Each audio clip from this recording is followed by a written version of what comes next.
being the CEO carries a weight with it that no other role at the company does. It carries a credibility with it. And so in that regard, I put a disproportionate amount of my time on sales and meeting with clients because of the weight that my title carries. And honestly, the enthusiasm that I try to bring to the role and the enthusiasm for Cartus, that can be contagious. And when you see it happening at the topmost levels of the company, there's just the natural inclination that it's carrying through to the rest of the company as well. The other piece that I think is crucial for the CEO is just creating an environment that your leadership team can be successful. I am whatever the opposite of a micromanager is. I give my team the objectives, and using the military term, it's the commander's intent. We want to take that hill. I don't care how you take that hill, but that is the objective we want to achieve. You can figure out based off of your circumstances what's going to be the right set of variables to get that hill. Hey everyone, and welcome to another episode of the CEO Podcast. My name is Mario, together with my partner, co-host, Professor Robert Hargrove, where we interview today's CEOs on what it takes to be a CEO and the nuances of the job. Today's guest, Matt, CEO of Cartus. Matt, welcome to the show. Thank you. Thank you for having me. No problem. So Matt, could you introduce yourself and maybe some of your early influences when it comes to business leadership? Let me throw something in there to create a context for those questions.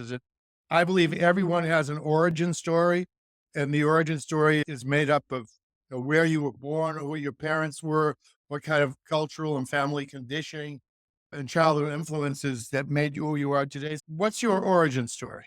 Absolutely. I moved around a number of times as a child. I was actually born in Toronto, Ontario in Canada, while my dad was on an expat assignment. Lived there till I was 1, but lived in Cincinnati, Ohio, Maplewood, New Jersey. Ultimately, when I think of home, it's Redding, Connecticut, the southwest corner of Connecticut, about an hour north of New York City.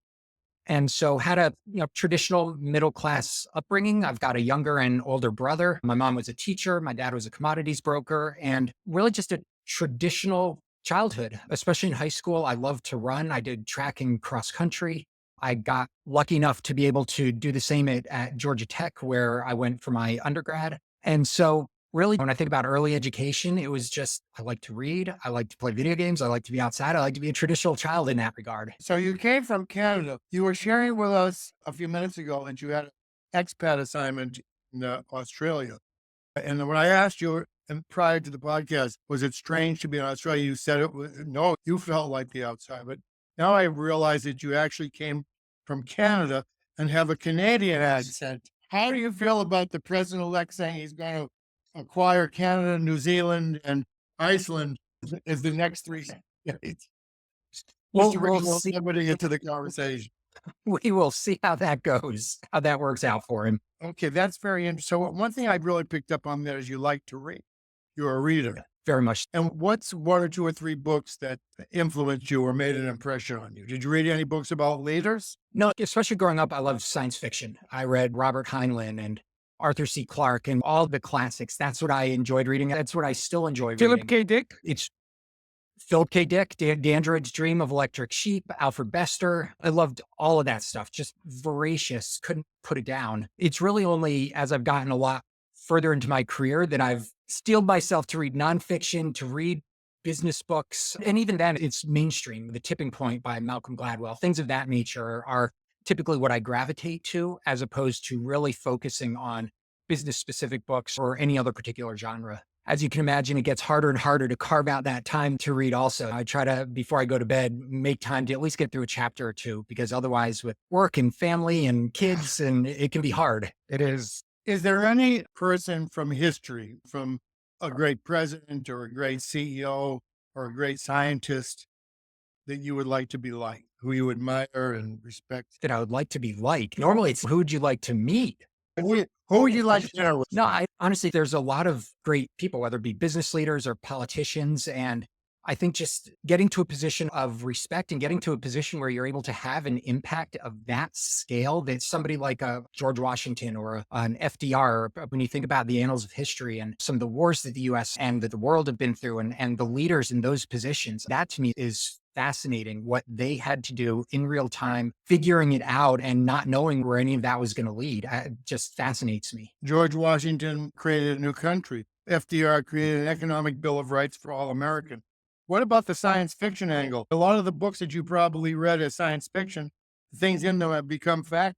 It's especially when you look at some of the stuff from the 50s, the Jules Verne, absolutely. Stuff like Alfred Bester and jaunting and teleporting. And we're still a ways to go before we see that. But it just the creativity and the ideas that it sparks are just continue to be fascinating to me. It's you watch the superhero movies and the Marvel movies. Boy, wouldn't it be great to fly? Wouldn't it be great to be invulnerable or to have some of those superpowers? This is the reason why really love actually Philip K. Dick, because his philosophy to writing, especially sci-fi, is I will take the normal, contemporary, ordinary world and I will change one thing radical. Okay, so now that this one thing is completely different, how is the world different?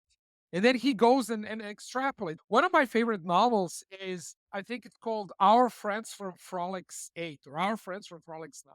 I don't know if you read that. It's basically current Earth. However, there are 10,000 people that have an IQ of 1,000 and they rule the planet. So how is planet different now that we have 10,000 people with IQ 1,000 that are ruling this planet? And then he goes and extrapolates everything. So Man. that notion of changing one thing and then making it vastly different and extrapolating, phenomenal. Very interesting. So Matt, I've read a little bit about your background, and you do have technical background, right? You went to Georgia Tech. So tell us a little bit, how did your tech background influence the way you are doing this CEO work, right? It's a couple ways. One is simply the way I think about problems. I'm extremely logical. I think about things in a structured way. And when you think about software development and writing code, past the days of just throwing some code into a processor and letting it run. You really have to be structured in how you do development. And so that's something all the way from my Georgia Tech days that's carried through with me.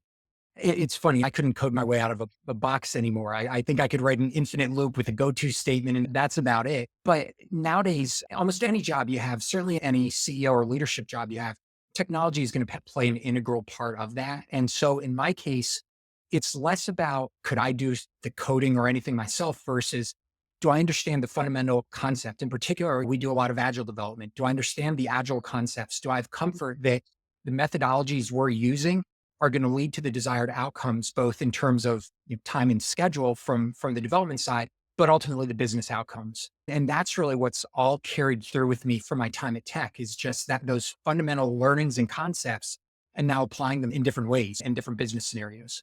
I was just thinking today about our company, Masterful Coaching, which is about helping people realize an impossible future rather than just a predictable future. And I started thinking about methodologies and how powerful it is to have a breakthrough methodology. So what did you learn from this? I picked up on what you said about having the right methodologies to get to the business outcome. Could you say a little more on that? So I guess at the end of the day, Robert, we're not making a piece of software just to make a piece of software. We're trying to get to an outcome. So using Cartus as an example, we're a mobility company. We do executive relocations and we help our clients get their people in the right locations at the right time. But if you think about a move and all the swirl that comes with that, you have to get immigration and taxes and your household goods. And if you have kids, are they going to get, so there's all these different aspects. You want to make that as easily manageable as possible. So one of the things that we're working on is improving our mobile app and improving our Cartus online interface. So that's an example where having the methodology, thinking about the business outcomes we want to achieve, which is an effective move for our clients, and then working backwards from that in a way that allows us to do different areas of development and create different features and functionality to meet those disparate needs of our clients. Interesting. Well, You went to the Yale School of Business, got an MBA there. How do you see the value of an MBA from Yale today? What do you think is the value or non-value? The pluses or minuses, anything about that? Sure. So a couple aspects, and I'll talk specifically about my own experience. One is Yale's obviously an excellent school, but in particular, its MBA was structured in a way that once you took the core classes, as long as a teacher would let you in, you could take any other class that the university offered. So I actually didn't take as many business classes as my counterparts and instead took classes in international affairs and political science, areas that I was interested in because I had been, prior to going to business school, I was working for a company called L3 Communications, which was a big defense contractor. We were working with some of the three-letter agencies in the DC area. So I'd gotten really interested in that aspect of intelligence and national defense. And so to be able to be at a university that taught classes with, quite frankly, prestigious professors, I got an immense amount of value out of that, and ultimately went back to Booz Allen Hamilton, both for my internship and full time into consulting, but it was all public sector consulting. So here was domain specific information that ultimately helped, I wouldn't say informed my work, but certainly helped give me a better appreciation for the area that I was working. The other thing that I'll say, so I was working in defense and intelligence after getting my MBA. I did a lot of work with the US Air Force, and I would meet as a consultant with generals and colonels and very senior people who had dedicated their lives to the armed services. And Matt, tell me a little about yourself. Well, I was a computer science major from Georgia Tech, and I got my MBA from Yale. That was the end of the questions. It ultimately, it brought a lot of credibility to somebody who is still relatively early in their career. It was somewhat of a check the box. Now, when you think about the stage of my career I'm at, okay, it's nice to have, but a company, if they want to hire me, they want to know what I bring to the table, what I've achieved, and what I will be able to do for them. It's all about what you've done. But at that point in my career, the MBA signals potential. And so I, especially in the area that I was working, I got a lot of value out of that, and it helped bring my own personal credibility to the projects I was working. Could you say a little bit about what you got out of the MBA, part of the MBA, and from being a consultant? All right. The reason why Robert is asking this is we've noticed over the many years that we worked with CEOs that those MBAs do not necessarily translate into business success. So that's why we are poking around a little bit here, because what we've seen is the most successful CEOs, at least the successful Fortune 100 CEOs that we worked with and executives, they don't have MBAs. They're not constrained by the MBA mindset. So that's where these questions come from, just for context. No, it's a great perspective. And at the end of the day, you have to be adaptable, regardless of what the textbook might say. In my case, I was going from being a software developer to, I wanted to make a career switch. MBA is extremely valuable for making that type of leap. In my case, going from software development to traditional management consulting.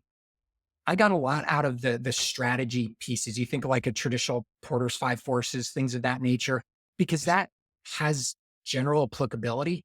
But I'll tell you, on a day-to-day basis, I'm not going back to my textbooks or thinking about something that I learned in business school and applying it. It's what have I learned in the real world context, and how can I leverage those experiences to help inform what I want to do next or what we need to do as we go forward. So I totally understand what you're saying. It's almost like the on-the-job training is just as, if not more. Yeah. I just find that for me, the formal education just put a bit of context around that.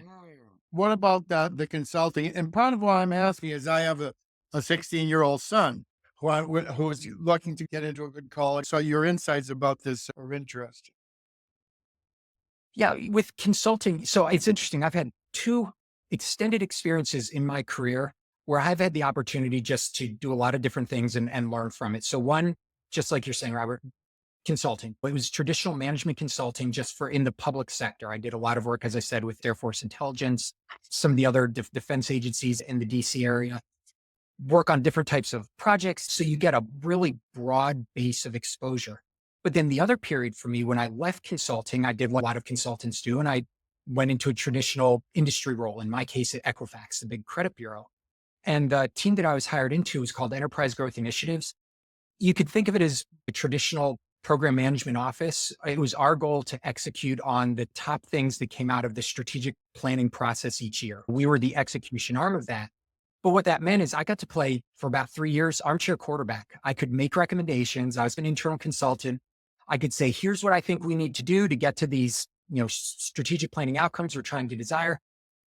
But I ultimately didn't own those decisions. The business unit did. And so I got to, sometimes the recommendations were listened to, sometimes they weren't.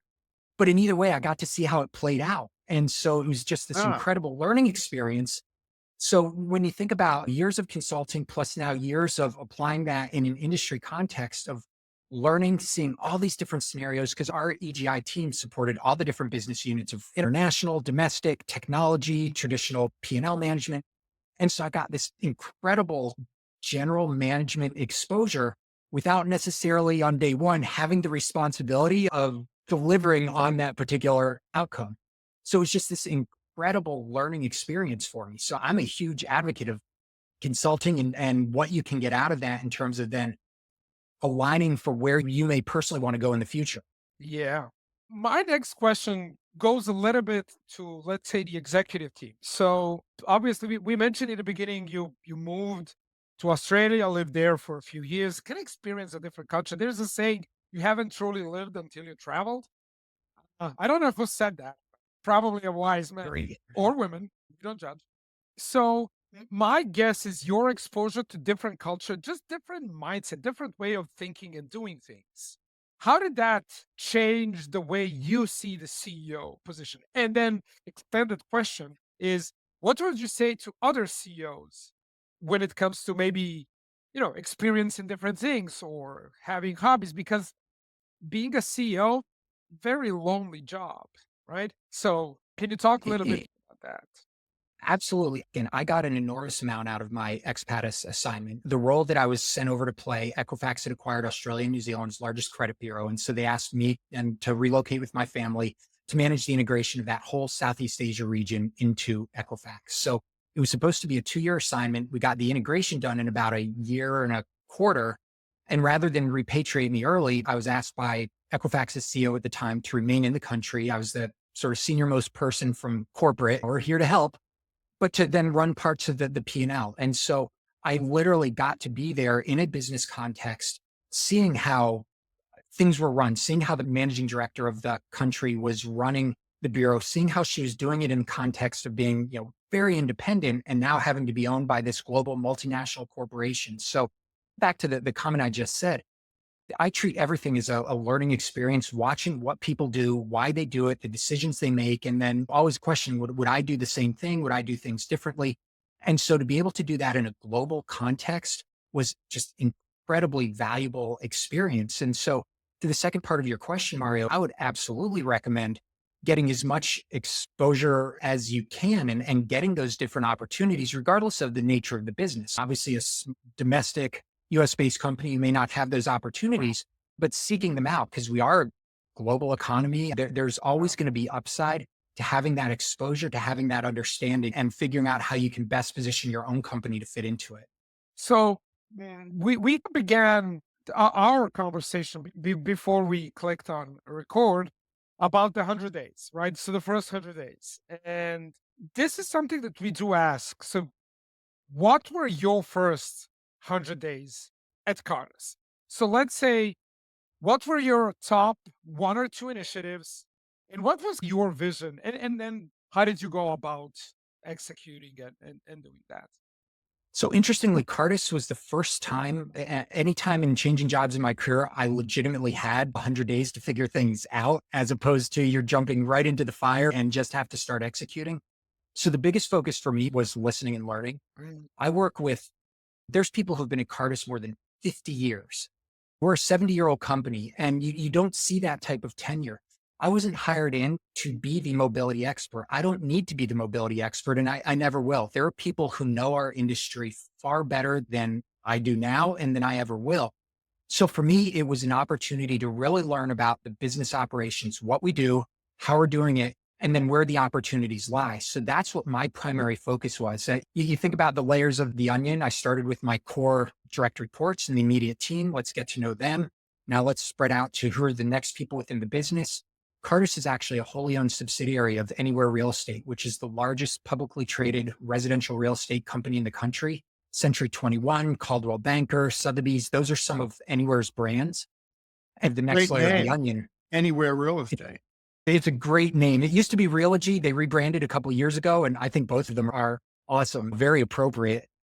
But so that was the next layer, was now let's get to know the broader real estate context that Cartus works within. Because ultimately, when you think about mobility and you're moving executives, a lot of times there's a home sale associated with that. The person is moving from point A to point B. They have to sell their home and buy a new one. That becomes lead generation into our real estate network. And so that's one of the primary reasons that Anywhere owns Cartus, not just the mobility services we provide, but the lead generation for those home sales into the network. So I guess the short answer to your question was it was an opportunity for me to learn. And then the top Yeah. initiatives really were understanding about where the opportunities lie. Obviously, I'm tasked with growing top line. I'm tasked with improving bottom line, tasked with how we can get more leads into the network. And so looking at the different drivers of those and then figuring out what's the best way to start tackling them. I also, the timing worked well in that I started in August. And so almost had where let's make sure that myself and the team are ready to hit the ground running in the new year. So that was Yeah. the window. It ended up being a little more than 90 days to really get my feet under me and get a plan in place that we could execute on. You use a good term there, listen and learn. I found in my research that the most successful CEOs and leaders in their first 100 days, that's a very good way of describing it. So who did you listen and learn from? Was it all stakeholders or employees or customers? Or what was your base? We call it 100-day interviews. All of them. I literally did chair sides with some of the consultants, the individuals who work with a given transferee, where they were walking me through what they do on an hour by hour basis and how they work the different files and the different transferees. I talked to obviously numerous of clients, what's working, what's not working, what do you like about Cartus, what do you Oh, don't? And then all layers of management in between. This is one where I'll call it equal opportunity. If you're just listening to a certain subset of voices, you're not going to have the complete picture. you mentioned in the pre-interview that you had a list of very impressive clients, 30% of the Fortune 500. Are you at liberty to mention the names of a few of those? So some of the ones that I think are well known and out in the open, Google's a client, ExxonMobil's a client. I guess I'll stop there, but we do have more than a third of the Fortune 100 uses Cartus. That's pretty impressive. And you've been around for 70 70 years? years. I 70th read someplace that anniversary. the average Fortune 500 company or Standard & Poor company doesn't last for more than 30 years. 70 is pretty good. It means you learn faster than the competition. I was wondering, along those lines, would you say that since you're in the relocation business and that your expat assignment, port assignment was a transformational experience for you as a person? Absolutely. It truly, and my wife and I talk about this, one of the most influential periods of my life, personally, professionally, just being able to immerse in it in a different culture, doing that with the family. Cause it's one thing to do business travel and you're on a plane and then you come home versus literally that's your day in and day out life. Just informing our worldview, informing what we want to do long term as a family. All of that came out of that expat assignment. And then even more so now in the role in Cartus, obviously not coming from mobility or real estate, but having been through it myself, I've empathy that I think a lot of people wouldn't have in terms of knowing what the transferees are going through and now being in a position to influence that for the better. I don't think I'd be as effective in the job I'm in now had I not had that experience. The reason I asked that, and it was a little bit of a trick question, because we want to enroll you and have your company work with us on first 100J relocations, meaning that I imagine that most of what you do is what I would refer to as transactional. You help someone find a house, get their kid into the school. I don't know if it's process their salary, get them a car. But if you look at it from the point of the individual, I think they'll remember a year, 5 years, 10 years down the line, is that wasn't just for them a transaction, it was a transformational experience. So I'm wondering if whether your company could help to provide some kind of coaching or as a service that would help the people that you're relocating, the talent that you're relocating, have a transformational experience intentionally rather than by accident. So I said it was a little bit of a trick question. But go ahead. No, but so we actually talk about this at Cartus. I describe it as more of a maturity model. What you described with the transactional stage is the lowest level of maturity, getting a person from point A to point B and all the logistics associated with that. But then what's the next level of maturity?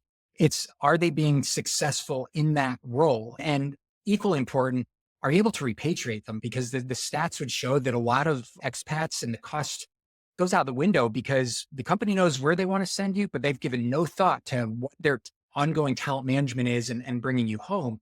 And that really becomes the third phase of maturity, is taking this temporal view of, okay, Matt Tebbe has gone on this assignment to Sydney, Australia. We've invested $2 million or whatever the amount is in making him a success and growing him within the company. Now, what was his next role? What was his role after that as he continued to progress? So really looking at that ongoing talent management where mobility is an enabler to getting your best talent in the right roles over an extended period within a company. That's what you want to get to, Robert. And that's the sort of thing where coaching 100-day plans, it's not thinking about it as a transaction. It's thinking about it in terms of talent management and growing your people for the long term.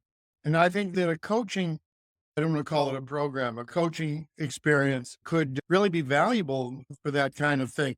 One thing I noticed over the years is that people who lived far away from the home office, corporate headquarters, had many more leadership opportunities than someone who's a C-suite member who's right down the hall from the CEO. So it just seems like since we're having a war for talent, I think one of the things I've observed, and I think Mario as well, is that all the best CEOs come to the essential insight that if I have a pretty good business model or business idea and surround myself with a team of extraordinary leaders, I have a good chance of being successful.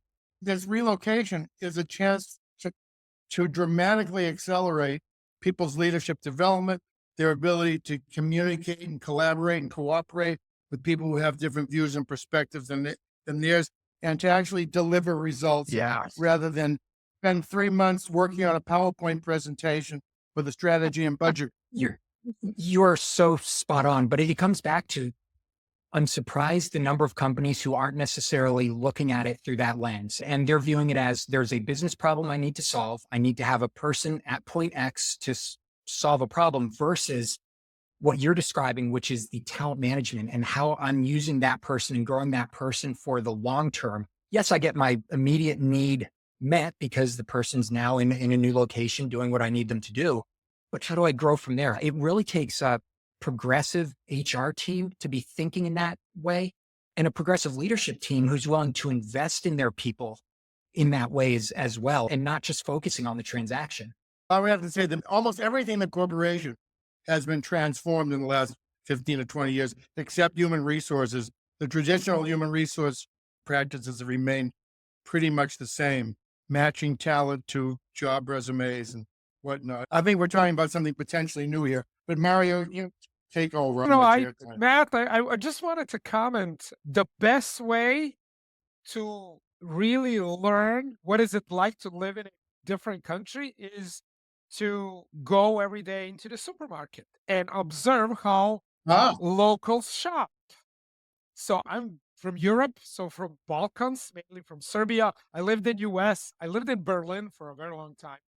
And then the difference in walking into US Walmart and walking into Kaufland, Berlin is night and you can just see how people behave differently.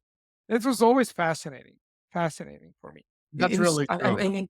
In Sydney, here in the US, we've got the Walmarts and the Targets and the Krogers, and there, every corner still has the neighborhood mom and pop shop with all the fruit and flowers out on display and the fresh cuts of meat. It's like things were in the US in the 50s, but that's how people would shop there. And yes, you have the Woolies and Kohl's, but all those mom and pop shops still exist. And it was a really neat environment to be part of compared to what we have evolved into in the US. No, mom and pop shops we have them. I'm currently back in Serbia, but when I lived in Germany, there were a fair amount of those, like just small shops. They sell either, I don't know, booze, water, juices, but also they have a little bit of snacks and they have a small bakery, like your local supplies. Oh, I just need to get 4 or 5 things, not your like kind of weekly shopping cart. Yeah. There was an article about 5 years ago by Alan Lafley, the former CEO of Procter & Gamble, based on another article by Peter Drucker called What Only the CEO Can Do. So I would like to ask you, how do you see the CEO's job as different than other jobs you've had? And do you have a kind of discipline to focus on what only the CEO can do? Drucker called it create a meaningful outside, be the bridge between the outside world and the inside world, and 3 or 4 other points.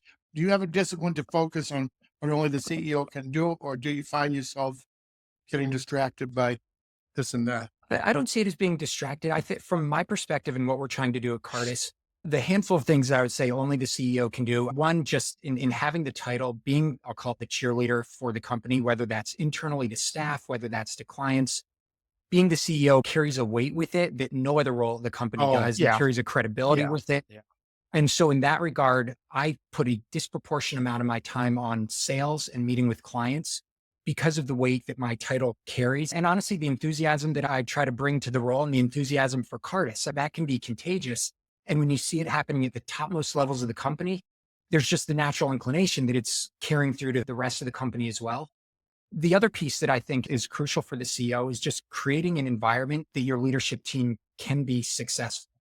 I am whatever the opposite of a micromanager is. I give my team the objectives, and using the military term, it's the commander's intent. We want to take that hill. I don't care how you take that well, hill, but that is the objective we want to achieve. You can figure out based off of your circumstances what's going to be the right set of variables to get that hill. That's the type of an environment I try to create. I'm setting objectives for Cartus around how we want to transform, how we want to drive growth, how we want to drive cost efficiencies, but then working with the team on a much more of a bottoms up approach to what are going to be the best ways to do that given the environment that we're working in. I think only the CEO can create that environment, and especially create an environment of trust. When you're in a company 70 years old with people who've been here for decades, I can't just come in and snap my fingers and say, okay, we're going to change and everything's going to be different. I really have to create that environment where people feel comfortable that they can take risks, that they can do things differently. And in fact, they may actually be penalized if they're not going to do things differently because the market and our clients and everything else are telling us that we need to change. So that's, to me, the other most important thing that I've tried to do since I've come into Cartus is to create a new environment where we can continue to transform and adapt and be successful while still obviously delivering on all client expectations like we have for decades. you could make a case for saying that the best CEOs are ones that not only deliver greater revenue and profit, but the really distinguishing difference is creating a culture, which is Absolutely. Absolutely. And it comes back to what I said before. I wasn't brought in because I'm a mobility expert. There are far more qualified people than me if that was the goal for anywhere and for Cartus in their next leader. They wanted why somebody do you- to bring in fresh eyes and bring in that culture of change. Mm. That the company needed to change, not because I feel like, oh, I need to make my mark on the company and we need to do something differently. Volumes are down. When you think about Zoom and virtual meetings, hybrid work, like the broader business environment has changed dramatically from we're going to put Matt Tebbe on a plane and fly all his stuff over to Sydney, Australia. There's still the need for that, but there are a lot of different needs also. And Cartus needed to adapt to that environment. And that's ultimately why I was brought in to help lead that change. Since we are getting close to the end of the podcast, tell us a little bit about your executive team, right? And again, if you don't want to mention names, you don't have to mention any names, but did you inherit them? Did you hire someone? How did you come about creating? Because we know CEOs rise and fall based on the effectiveness of their executive team. End of story. So tell us a little bit about what is your approach, or what was your approach to creating it, and then what do you see in the next future, in the next 6 months, 1 year, 2 years, when it comes to your team? Sure. So I inherited a leadership team that had been in place and in place for quite some time. I think I'll call it the least seasoned member has been with Cartus for 6 years. The next closest was 13 and then 20 plus after that. So this is a team that has grown up together and grown up within the business. Ultimately, at this stage, about a year and a half in or so, either through choice or either through their choice or mine, turned about half of that team over. So we really do have, in my view, an excellent mix of people who know the business extremely well, who've been here for a while, with that fresh thinking, new ideas, and outside perspective like I brought in. So Yeah. that's in terms of the consistency and makeup of my leadership team. That's what I would have striven for. And that's ultimately what we've landed on. And like I was saying, it's a team that is empowered to make their own decisions. They're learning from me like I'm learning from them in terms of what do I personally care about? What are the things that they should be raising up to my level and giving me visibility into versus the things that they don't. The general storming and norming that comes with a leadership change and comes especially with the new CEO coming in. But ultimately, goal of transparency, goal of shared business objectives such that we're all moving in the same direction towards the same outcome. So I will say that's something I've put a lot of emphasis on with my leadership team and then pushing it further down into the organization, that we all have shared goals. The goals that I'm given from anywhere real estate flow down to my sales leader, flow down to my global talent mobility leaders, flow down to my transformation leader. We're all working towards the same thing such that we're aligned on what our objectives are. And it's not a case of infighting or your goals don't align with mine, and so I'm not going to help you. We're all on the same sheet of paper. That's the main problem most CEOs face, is not that you don't have phenomenal people on your team. It's that they're not a team, right? So executives, all well-educated, very successful, but can they put their egos aside and really work for what is the true north? What you as a CEO, you've set the direction. Okay, people, we are going this way, right? So you're headed this way. So how do you foster that alignment? That's probably the most difficult thing to do with the executive team, at least what Robert and I discovered. I would not disagree. And at prior jobs that I've had, I've seen that where it is a deliberate decision to create tension and create some amount of conflict within the leadership ranks. That is not how I operate. I talked about getting to play armchair quarterback. I saw how that played out. That is not something that, in my view, is at least what I would want to strive for, and certainly what I think would be effective in the case of running Cartus.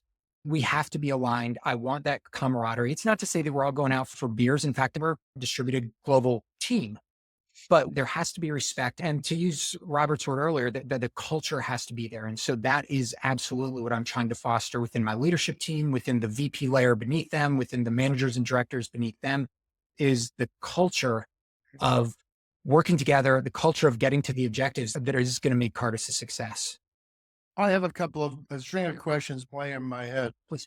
One is, and maybe I'll ask them a joint way to not take up too much time, is one of the things I see is the CEO's job in a world where every company, as sooner or later, has strategic inflection point, is to create a new future versus just optimize the past. So do you have a vision of a new future for Cartus? Will that new future require you to transform the company in some way? And another one I would ask alongside that, given Mario's questions about your team, is to create a new future. Sometimes you need to alter the leadership DNA code of the people on the top team.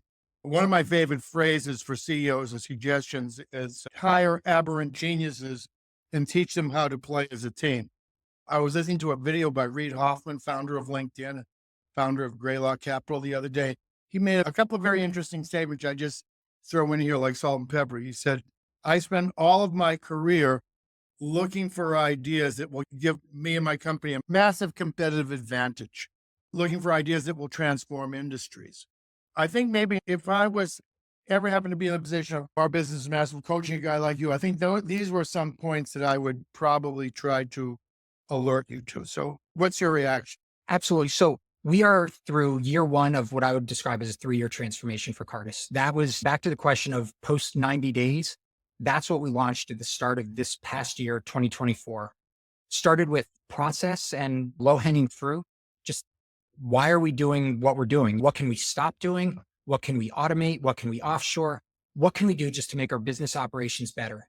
That gave us the time then to figure out, how do we now overlay technology? How can we start improving our reporting, improving our APIs, improving the data connectivity between ourselves and our clients? That's going to be our big focus in 2025, while we focus on the true big business transformation and business modernization. That's going to take us into 2026, fundamentally changing our policies that are used by our clients to manage their transferees, fundamentally changing the core interface that our clients use and that the transferees use to interact with Cartus.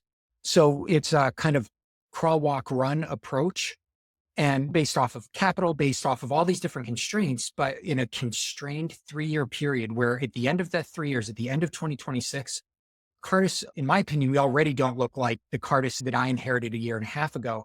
We're going to be so fundamentally different, but in a good way, better meeting the needs of our clients, better meeting the needs of transferees, and better meeting the needs of our own employees. And overlaying all of that, and to your point, Reid Hoffman's comments about how we can change we talk about that as a leadership team. Again, that's a big piece of, we have to be able to be strategic, to get our head out of the weeds and to think about where's the market going, where are our clients going, and then how can we get there. But you can't just flip the switch and all of a sudden we're a different company or we've got $100 million to invest to make the changes. There's the reality of executing against it, but that's a big piece of the leadership of the CEO, is creating an environment where you can think in those ways. You're very open. But I would like to challenge you a little bit.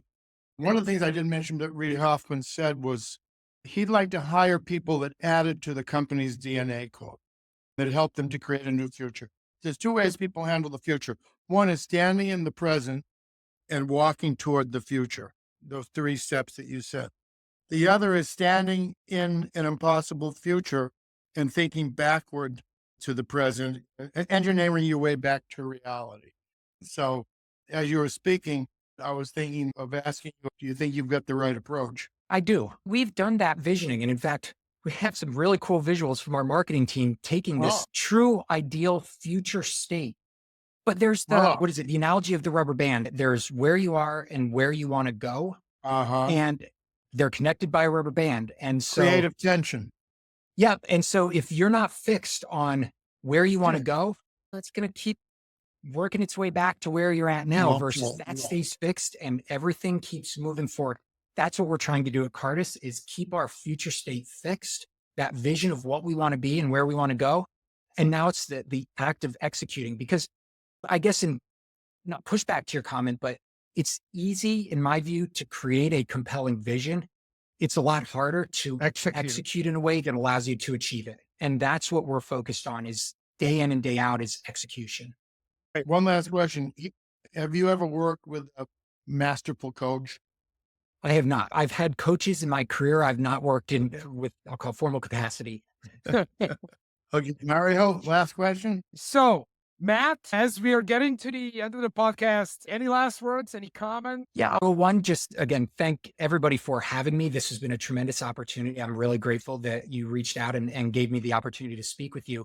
The other thing that I'll say, just to any of our clients or prospects who are listening, we really are a different Cartus. I think there's a lot of inertia in the mobility industry and a lot of companies that are just on autopilot.